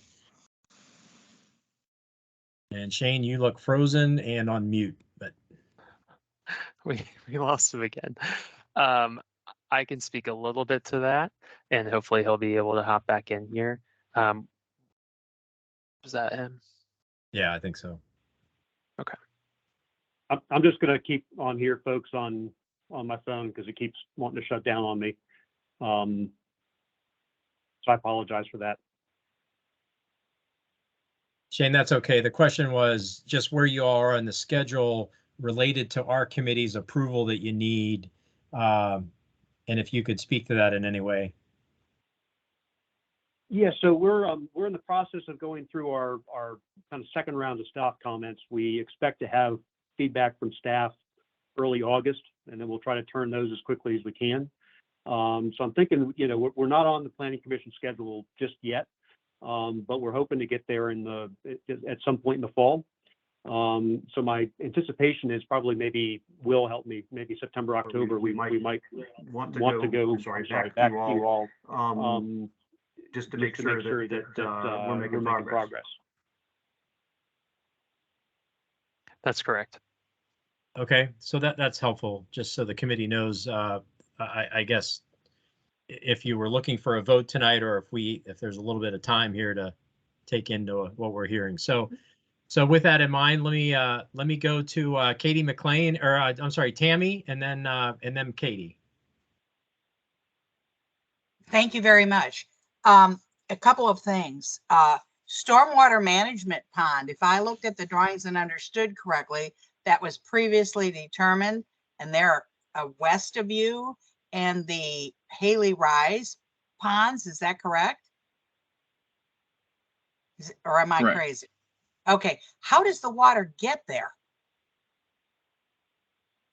There's let's see if I can find a plan for you. It's not surface flow. No, it's underground. Okay. It's piped all right. there. That's all. I mean, I just wanted to confirm that. Also, what is the, I'm very fascinated about the pathway midway across Reston Parkway. It's a third of the way down from north to south. From the north ramps, it's a third of the way down the block between the tollway and Sunrise Valley. How is that a tunnel? Oh, pray tell, please. The reason I'm asking It's is this has been a bone of wonderment for the Reston comprehensive plan transportation. We just can't figure out how to do it. So will you show the path there? Who have you talked to about that? Because we suggested something like that and got slammed by VDOT. And a tunnel is the obvious answer. I can tell you that what we are proposing is not a tunnel. Let me get back to you on what went into putting it right there. I think that our main limitations that at least I'm aware of were the grade change between Road B and Reston Parkway, and trying to find how we could get there sensibly, and then looking at just, well, where could someone cross the street reasonably and make progress toward their destination from here. But we'll get back to you on the exact thinking there and the exact feasibility of that specific location. Okay, so it's not a tunnel. That's dashing my soul, but oh well. I noticed in your materials you have a high gloss light clay fiber cement. Why high gloss? That seems very non-Reston and glitzy, and I was just shocked by that. Any comment on that? It's a great question for, I'll ask our architects to come prepared to Yeah, answer that next it time. was They may have wanted to differentiate from, other buildings that are in Reston, but I'll check with them. Yeah, that was number 11 on a key code. And then I'm interested in the fact that you have the same exact number of dwelling units that you had in a much, much taller building, in a much shorter building, in the same footprint. Are the units super duper much smaller? Is that my conclusion? I don't think that I wouldn't say that they're a ton smaller. I'm not familiar on the exact difference in unit size. We can try and get back to you on that. I will say that the previous building, the first couple floors, the retail was on the base of that building. Now the retail is situated to the north in that neighboring building, and so the first floor does have some residential units in it. Okay. And the previous version also has a parking structure on multiple floors at the bottom, and this one does not have that. Right. Yeah, I just couldn't make sense of it's shorter. It's, not as tall. It has the same number of units, but the mass is so different, yet it's containing the same stuff. Okay, I see studio, 1 bedroom, 2 bedroom, 3 bedroom. Do you have any count of how many studio 1, 2, and 3 bedrooms? I don't off the top of my head, but that's another thing we can get you next time. Okay, and you also said some of the units are loft units, and I noticed in the elevations for the floors, some of the total floors are a 13-foot plus and others are 10. Are the lofts actual walk-around lofts, or is this a crawl space loft for storage, or a bedroom up there without it being a legal bedroom, just a platform that a mattress goes on? What is with that loft stuff? That is a fair question. I can assure you it's not crawl space loft. I don't know. I'll ask our architects what they meant by that. My guess is they meant the higher ceilinged units and/or the ones that are on the first floor. But I'll check and get back to you on that one. Okay, we could have numbers on that, and also square footage of DUs. And then obviously you have 131 units, which tips you over 50, which means you're going to have WDUs, right? We do. We have 113. Yeah, 113 units. But yes, we meet the 12% of our units being affordable or workforce dwelling units. Okay, great. Thank you so much. I appreciate your time. Yeah. Thank you, Tammy. Let's go to Katie, then on to Bill Penniman. Hey, thanks so much. Okay, so just a couple things to confirm.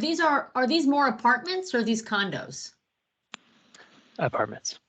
They're apartments. And do you have any idea what percentage now of is it the V? What percentage of that is already leased? Because those are all apartments. Do you know? Have any idea? Yeah, I don't know off the top of my head. I know it's essentially fully leased. It is, including residential and the commercial? Oh, excuse me. I was just thinking of the residential. The residential is essentially fully leased. I can't speak to the numbers for the commercial. Okay, and so on the new plan, the parking, how does that relate parking space numbers? Is it the same on this new plan versus the old plan? Because I know the residential numbers are not changing. Correct. And we will be working on the parking reduction that will come with this to be submitted as well. That's essentially this building would be parked within garage B and garage A, which are the two that are associated with the VI currently. So there's going to be less parking on this building than there was originally? Well, let me see if I can give a little bit of background on that. The Reston Heights has a current parking reduction based on synergy of uses. These garages were, for the most part, always built with them being the primary drivers, if you will, for these units. We will be redoing that reduction. We're going to be submitting that shortly. We are working with AREP, which is, again, the other owner that's part of the site that's also part of the existing reduction, will be part of the future reduction.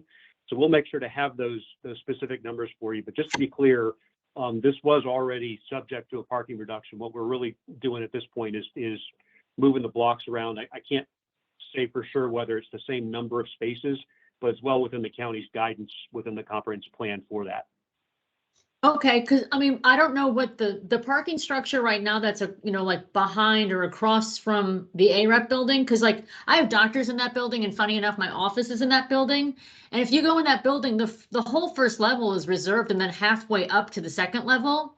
So I'm just wondering, you have that whole parking lot that's now becoming this new building. All those cars are going to have to park in that parking structure.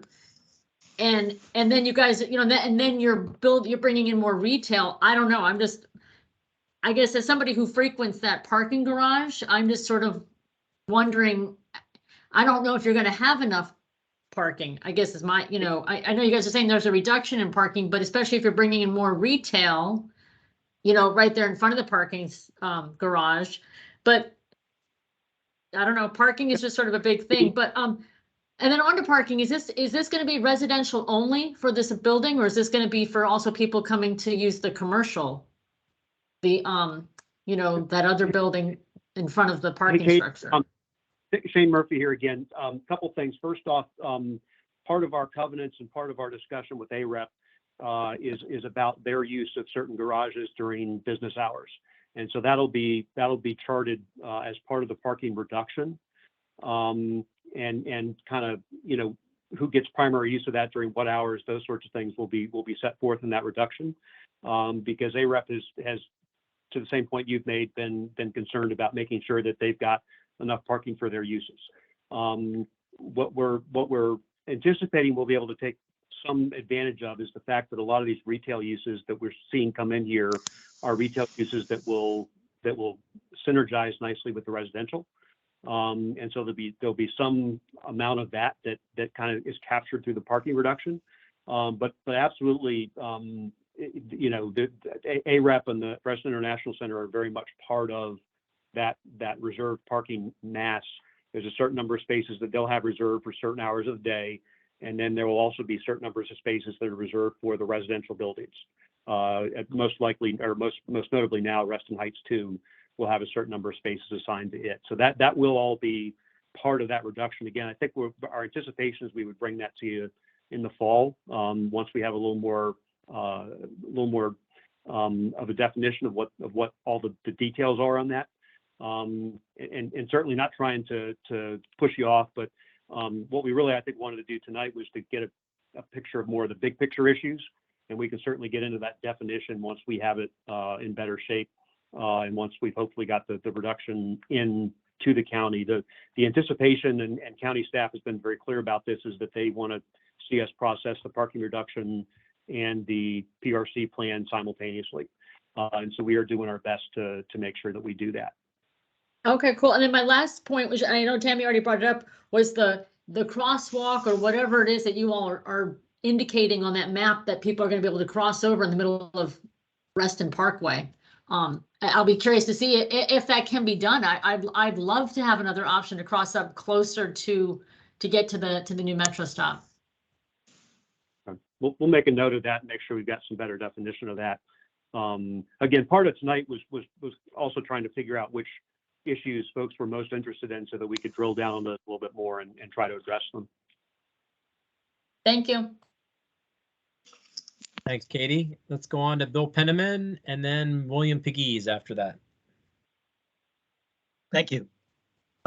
So a few questions, sort of questions you may have heard me pose to other people before.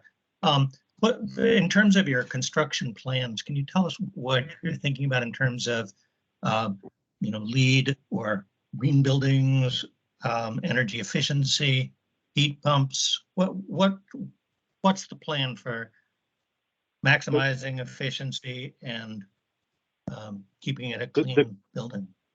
Yeah, the current development conditions require Energy Star for residential, and I believe they require a little more than that for commercial. And the commercial has all met that, and the residential divide, I think, has met that as well. But that's the current conditions call for Energy Star, and obviously I think we're going to do as much as we can to get to get the efficiency up. But right now that's the baseline in the current conditions. Are you planning to use electric heating and cooling and other heat pump type technology, or well, I'm gotten that level yet? Have you, electric versus gas? I don't know that we have, but I was listening into what you were talking about before, so we'll definitely make sure we raise that with our design team. Yeah, I mean, heat pumps are much more efficient, and as William mentioned, all the gas not only has fire hazards, but it also has air pollution, indoor air pollution problems. Mm-hmm. Your rooftops, do you have uses for those? Are you thinking of putting green or purple roofs on them? Are you thinking of solar, or are they just going to be gravel and asphalt or something? I think we're still trying to define that, Bill, to a large extent, but we do know that we've got some rooftop amenities, as well as some rooftop structures got to be put in for, HVAC and those sorts of things. But we do have a pool deck and some amenities out on the pool deck. Will, I think that's on the shorter portion of the building, right? But when you get up to the unit, there are things that have to go up there, and so I think it remains to be seen. Whether those vegetated roofs are efficient or the best use of the space up there, given what equipment has to be there just for MEP and that sort of thing. So that's definitely something though that we can look at and get you some better definition on. Okay. Yep. Yeah, no, that's fine. I appreciate that. EV charging, are you planning to at least have the infrastructure in place to expand so that every unit eventually can get EV charging, which can be done either with level 2 or with, smaller number of level 3 unit chargers? Yeah, so let me tell you, if I can, what we've done so far on that. As mentioned, the garages are all existing. They were built at a time when electric EV infrastructure was not a thing. You may know as well as we do that retrofits are extremely expensive. And so they don't currently have plans to retrofit. However, we've made sure that our transformer pads are available to be upgraded, because we understand that in the future, because the VI and this building are both anticipated to be rental units, that in the future that might become a market need that folks will want to have. We have noted, like you have, that it's not just putting the conduits in and that sort of thing. You've also got to make sure your transformers are sized the right way. So again, we've made sure those transformers are in locations and that they have the space to be upsized in the event that they are retrofitted in the future. But I think it's right now the biggest issue with this is just the, well, besides Dominion Power and not having capacity in a lot of the grid areas, the second biggest issue I think is just the cost of retrofitting existing garages. I've been involved in projects where that's occurred for instance, Capital One, and that was a Herculean undertaking for them just to get those into their existing garage.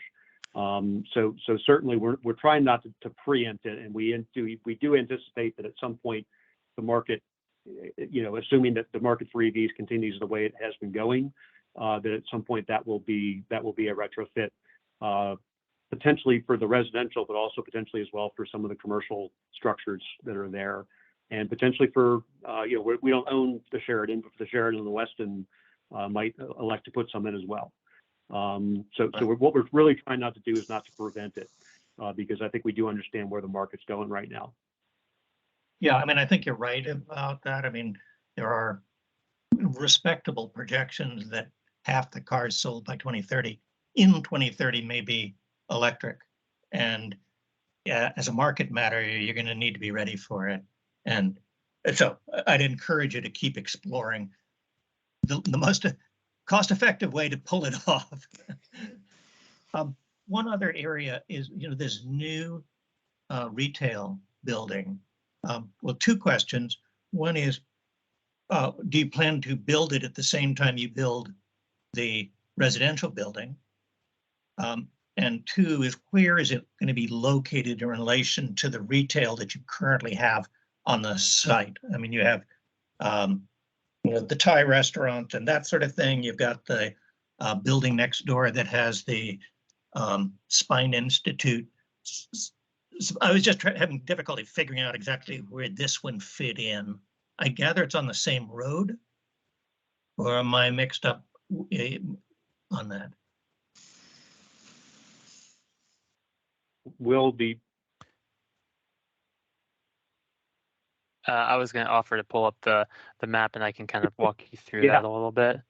Sure. So this is what we're calling Road A, and you're correct. The Virginia Spine Institute is over here. So the retail that here just disappeared off the screen. Okay. Apologies. Can you see it now? Yeah. Okay. So building E is the Virginia Spine Institute building. Okay. Building A is the VI, and Sunrise Valley Drive is down here. So the preponderance of retail, as I understand it on the site, is associated with the VI at the base of building A. And our proposed retail would be here to the north, across the street, essentially, from the Virginia Spine Institute. Okay, so it'll be relatively close to the other retail. Absolutely. And be viable from the standpoint of people can walk back and forth and shop around, in effect. Is that for sure? Yeah. Fair? Okay. And do you plan to build it at the same time as the yes. Yes, new sorry, I forgot residential? about Okay. that part of your question. Yep. Yep. Okay. Very good. Thank you. Mm-hmm.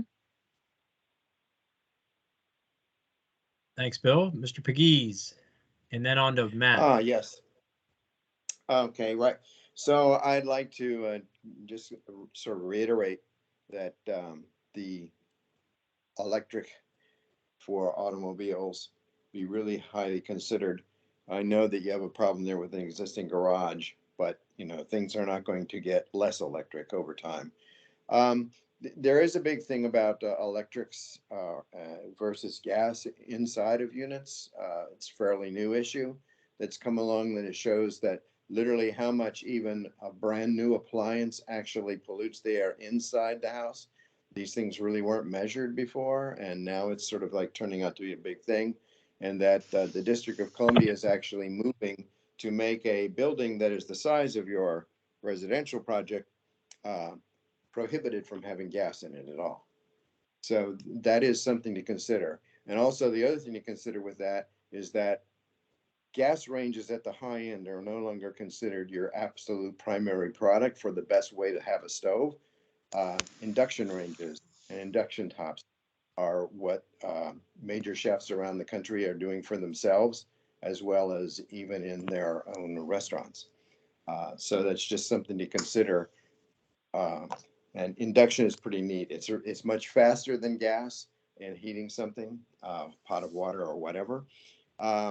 So the other thing that I really wanted to bring up is like your stormwater retention. You're already taking all the water off from the roof and holding it up there on the roof structurally to treat it with those stormwater retention tanks. So what you could actually do is, since this is all the roof water, is that if you went over to a purple roof system, which is called a purple concept roof, this is a vegetated roof system which detains the water. They use it downtown in DC, where you actually are required now to retain the first 1.2 inches of rainfall. It works with that, and you can get rid of the stormwater retention tanks entirely. In other words, we're looking probably at a cost savings there, and you're not really holding up any more water on the roof than before. And if you want to have some amenity areas that are covered with pavers, you can still do that over the same subsystem. You just don't happen to have any growing medium. The other thing too is that a vegetated roof works very well with solar if you're considering solar. And that the other thing with the vegetated roof is that on a day when it's 71 degrees out, the tests show that a white roof runs at a temperature of 110. A vegetated roof under a very small, low-growing plant of sedums, which can even grow in the shade and under solar panels, will be 71 degrees. And so that's the difference between what the temperature is at the top of your roof that you're trying to insulate from. And all of these are they're all out there. There's a organization in Culpeper that is an independent testing agency. They can run tests on different systems, and they can also work with you very specifically about at no cost advising you as to what, and working with your civil engineer to come up with the numbers that can show that you don't need to have those stormwater retention tanks with some purple roof systems. The paving that you're putting on the ground, no one bothered to mention it yet, and I'm not sure whether it says it in your plans or not, but we'd really like to see those all be permeable paving systems, the walking areas. It'd be nice if the street areas were too, but we understand sometimes fire trucks can't work with all of that. But I'd really like to see the permeable paving go on all the walking surfaces. Beyond that, I'd say that's basically it. And we appreciate that, Bill. We'll have our design team take a look at the vegetated roof options and the permeable pavers. Tell you a funny story. When we moved 5 years ago, we lived down the road and on the Reston border, and my wife was adamant about having a house with gas because that's what she grew up with, and we had a house with electric, and she was amazed at how that brand new stove and that brand new oven, how well they worked. They've come light years to your. We can certainly take a look at that, but I don't know what side they're going to come out on at this point. But we'll make sure we ask the design team that and try to get some better definition. And if you need any contacts with the purple roof type people, is that I happen to know them very well. It was really the independent testing organization was founded. It's an independent, but it was founded by Semper Green, and most any roofing system that can do a vegetated roof at all can do a purple concept roof. I happen to know the president of Semper Green personally. He's the one that sort of invented the purple roof originally back in something like about 2012 or so. And vegetated roofs are my big specialty. Yeah, definitely something we're willing to take a look at. We'll try to get you some better answers on that for the next meeting. All right, thanks, William. Let's go on to Matt and then on to Bill Penniman. Go ahead, Matt. Sorry about that. I started to talk. Just quickly, kind of in the same vein, talking about different options for the roof. This actually ties in more with something Bill said earlier, but you guys should at least study, talk to your MEP engineers, your architect about a VRF type system. So rather than having to have a separate condenser unit for every unit, you could do VRFs, which can service multiple units, 8, 12 units off of one of those. Can free up a lot of extra room on your roof for amenity spaces and also green roofs. So if you guys haven't looked at that, I would take a look at that as well. Okay. That's all I got. Thanks, Matt. Mr. Penniman. Thanks. Yeah, just two things. One, thinking about Energy Star, there are a lot of degrees of Energy Star, including all the way up to net zero. So, please take a look at the high end.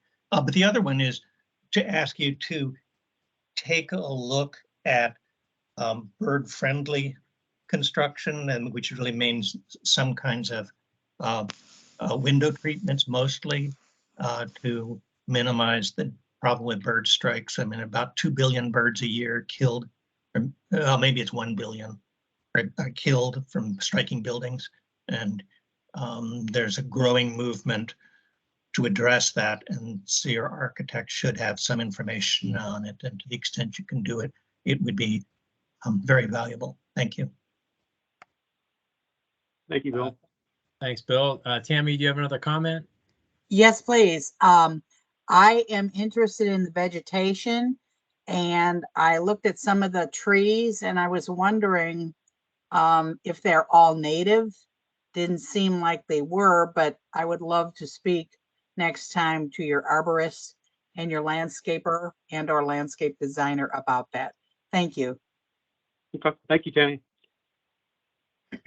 Yeah, if I can piggyback on Tammy's comment, the one thing I noticed that the big difference on your approved elevations from your proposed elevations along Road B, there seemed to be in the approved version, there was some landscaping shown in between the building and the parking and Road B, and now in your proposed condition, you no longer have that proposed landscaping. And I recognize you guys are reducing the size of the garage, but what you're ending up with is a really tall wall that's really blank facing right now, and that you have one perspective image that I thought was pretty stark, and I would very much encourage you to look at that particular detail.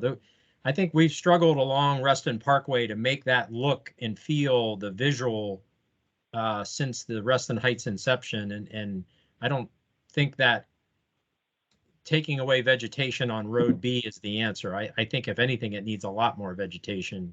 I like what you're doing on Road A. It's just the Road B, it looks like it was a bit neglected. So that would be my comment. Thank you, Rob. So I appreciate that. Go ahead. Go ahead. Bill Penniman, is your hand up again? It shouldn't be. Okay, good. Sorry. I don't see any other hands raised. Does anybody else have a comment that I'm just not seeing on here? Mr. Kennedy. I'll just say that I think the crossing the Reston Parkway to get to the new metro station is going to be the biggest issue, because what we talked about, I don't think is working. Thank you. Yeah, so I did want to remind everybody. I mean, they did just put in the crossing up at the toll road in Reston Parkway. There was some improvements recently made there. I think that's supposed to help people get across Reston Parkway at a traffic light that exists today. Certainly, there's been this mid-block crossing where this sidewalk that's been shown on these documents.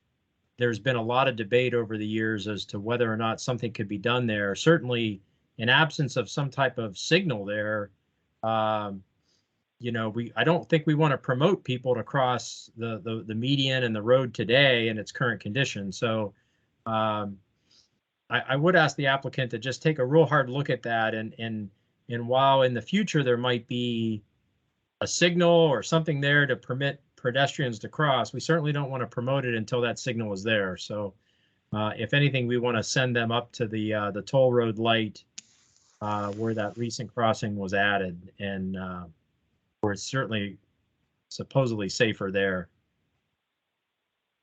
Okay. David Vanel? Just a quick, just a quick comment about what you just said.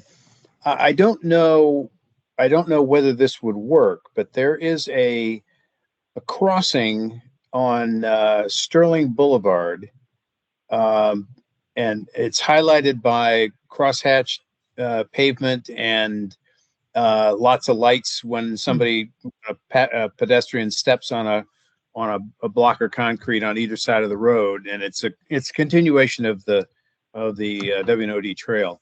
I don't know that kind of crossing would work here because it's a much wider road and certainly more heavily traveled, but it may not require a signalization of any sort. And I know right where you're talking about, David. I actually cross there all the time. I know right where that is on Sterling Boulevard. But yeah, it's something we can take a look at with FCDOT and with their team and with our team. Yeah, I see Scott Leary's wants to make a comment, and I'll let him make that comment here in a second. Most of us are familiar with near the town center, where there's an actual traffic light that allows pedestrians to cross from one side to the other, and I think that's what it would take, would be an actual traffic light, just a. But Scott, do you have a comment? I do, actually, very quickly. For those who don't know me, I am a transportation engineer. I am tasked full-time to the Florida Department of Transportation, but I live in Reston. And I deal with this issue on a regular basis. So I was just going to recommend that work with VDOT. This seems to me to be a very ripe location for a two-stage pedestrian hybrid beacon crossing.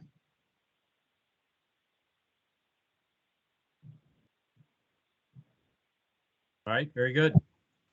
Thanks, Scott. I will All say right. the crossing, or not the crossing, but the little pedestrian path was a response to a staff comment. So we'll get more information on how they're receiving it as well when we meet with them next month. Okay, appreciate that, Will. So it's I think we've gotten through comments. You've heard some, a lot of good feedback tonight. You've given us some good information based on your development, and so it sounds like there's some, information you're going to get back to us on, decide on when you could come back to this committee with that information, and we look forward to that, that visit again. It sounds like it's at least going to be September, October, if I heard you correctly. That's probably a good bet. And just thank you to everybody for providing the valuable feedback. It helps us to kind of look at what we need to do as we go through this project. It's always hard to kind of figure out where staff's going versus where the P&Z members and DRB want to go. And this just gives us a lot of input as we start talking to staff about their next round of comments, and make sure that we have that feedback on hand. Agreed. Great. Thank you all so much for the time. Yeah, thank you for your time, and thank your team for all the hard work you guys are doing.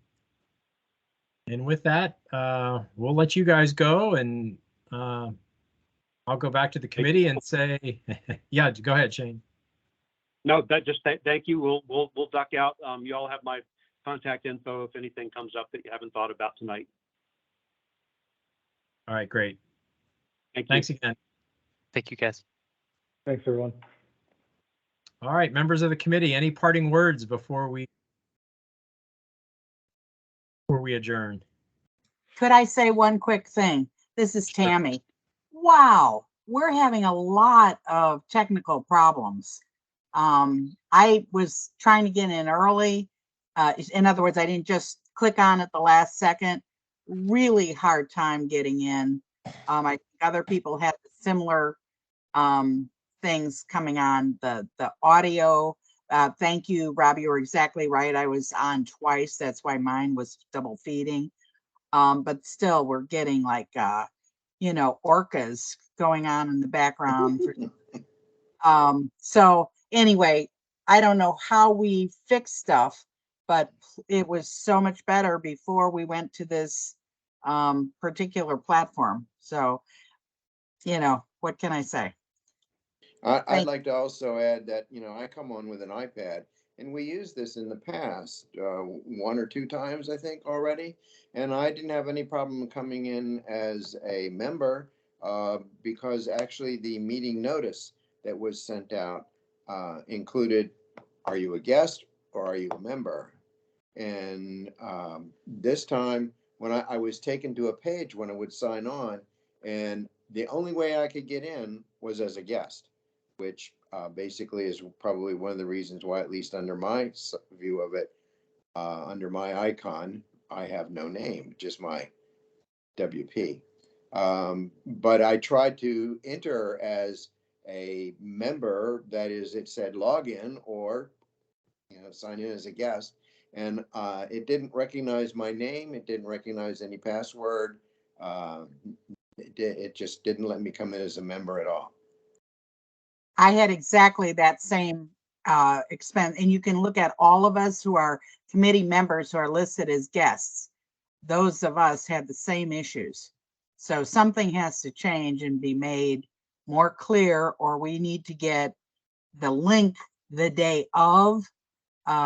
I, you know, had it on my calendar, try to click on it. There's no link there. They list the meeting. I didn't get any warnings that the meeting is about to start, that usually get an hour before and then half an hour before. Nothing, didn't get any of those. So something's not working administratively here. Thank you. Try to help out. This is Dick Kennedy. I had a problem with it too, but what Jake helped me get it. He sent me something that I otherwise didn't get, and I went right in. So. Well, you're listed as a guest, Richard. You're not listed as a committee member. And I got that. I saw that email and I clicked on it. And then I was taken into Never Land with 3 choices and passwords and everything else. And, you know, freak me out when the meeting is starting and I can't get in. Well, if I can pile on here, it seems to me my experience with MS Teams is that contrary to its name, it seems to work better with smaller groups. And I would suggest that perhaps we just use WebEx from now on. Zoom works better than this, but WebEx is more or less bulletproof. And you know, I followed the link and looks like Shruti has her hand up, but I followed the link and I wound up in here, but I cannot get a video working, and I'm not quite sure why, because MS Teams for smaller groups works just fine. Shruti, you want to comment? Sure. I apologize for all the technical difficulties. In the past, when I've sent out, you know, Teams the way I did for this meeting, I haven't encountered any problems from people wanting to join. Unfortunately, the county is making a switch to Teams and trying to get rid of WebEx altogether, just because there's been, from my understanding, problems with it in the past. So for this next meeting, I'll be sure to sit down with Lisa and, you know, maybe she can help me go through to make sure that we don't have these technical problems. But I do also know that not everyone had the same technical issues. So I'll try to look into it and see what happened, but just wanted to apologize for that. And I'm glad, you know, in the end, everyone was able to hop on. Yeah, no, Shruti, I appreciate that. Maybe you and I could actually, you know, maybe do some test fits, and maybe we just need to reload everybody's email addresses in a different form. We use Microsoft Teams at my office all the time for even some very large groups, and it doesn't seem to have a problem. So, but you know, yeah, everybody was a little different. I personally had to just jump on twice tonight for some reason, but sometimes that's my own computer acting up too. But we'll try to get those bugs worked out. But yeah, it's frustrating, especially when it's 7:29 and we're all trying to jump in and doing our thing. But Yeah, it might be that certain emails are just not as compatible with Microsoft Teams for whatever reason as well. I know I've had issues personally if I've used Gmail to hop onto a Microsoft Teams meeting as opposed to Outlook. So it might just be email compatibility with Teams as a platform. That's an issue. yeah, Well, I'm using a MacBook Air, and as long as I have the right entry code, it works fine. all right. Well, I appreciate everybody's patience tonight, and looked like everybody who tried to get on got on. So Finally. Rebecca, do you have a comment? Yeah, hey everybody. So I use Teams a whole lot every day. That's the preferred platform for my firm. But I was wondering if maybe it would be helpful if it's sent out as an invite instead of an email, because then you can choose if you want it to be on your calendar, with like your like whatever your personal calendar is or your work calendar, and then it has the link in there, and it'll have a reminder. I think typically Yeah. the invites come out as an email instead of an actual meeting invite. I got, this is Mike Jennings. I got it as an invite, Teams invite, and I put it right on my calendar. So did So it I show up got as an it. email for everyone? Because what I did was I clicked on my own calendar for this time frame, put everyone's emails in, and it should have sent out as a calendar invite. And I did get responses where people accepted. So it It should did have been a not. calendar invite. So I When did you have send a that out? Yahoo account. When did you Um, send that out? About a week or two ago, I think. Well, the No, other January is 1st, it's way too early. I yes. mean, send it as an invite early if you want, but then send it out again the day of. Okay, I can do that moving forward if that would be easier for everyone. Yeah, mine came as an email for some reason. So I Okay. just, and it was embedded in there. And so I just saved it in my calendar. So I was able to access it. Okay. Yeah, thanks for letting me know. I'll test it out with Rob and we'll figure it out. But apologies again. Thank you so much. Yep, thanks. Yeah, Shruti, really, we appreciate your help. So no apologies necessary. It's we all love this electric world we're in. So Like they say, technology is great until it isn't. yeah. All right. Do I hear a motion to adjourn? Yeah. All right. Listen, thanks everybody for your time tonight. It was some good comments, and we do have a meeting coming up in August. I do believe there's one applicant that needed to come before us in August. So hopefully, you know, that's not too bothersome. But I think it's just one applicant that night. But Do you know the date, Rob?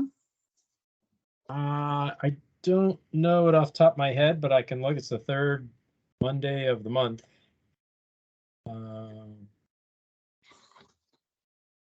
Should Looks be like the 15th. the 15th. Yeah. Thank you. All right. Well, good night, everybody. Thank you. Thank you, Rob. Thank you.